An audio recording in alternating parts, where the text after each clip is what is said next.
Hi mga boss, nanapod tay simple guide karon mga boss on how to set password para sa tuang laptop. So diri lang ta mga boss sa tuang search, try to search control panel.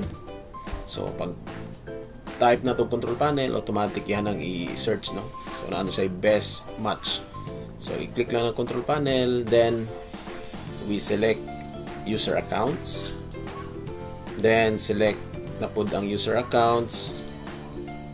Then under sa ato ang user accounts na diri tong imuhang account na default, no, na himo na sa imuhang system. So in my case, so natay Lenovo na account and naka local account na siya with administrator privilege. So diri ta sa manage another account mga boss. Then, i-click lang na nato ng imuhang gusto butang ng password. Lenovo, for example.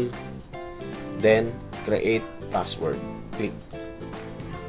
Then, diri na nimo i-set ang imuhang password. So, for example, 1, 2, 3, 4, 5. Then, i-confirm na nimo 1, 2, 3, 4, 5. Then, diri sa password hint, if ever gusto nimo ma-remember imuhang password, so, ano mo diya na hint lang, no, it's not exactly nga similar sa imong password kay normally ang uban butangan na nila og same sa ilang password, but it's a hint only.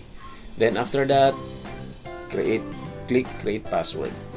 So inig shutdown nimo sa imong computer system or sa imong laptop.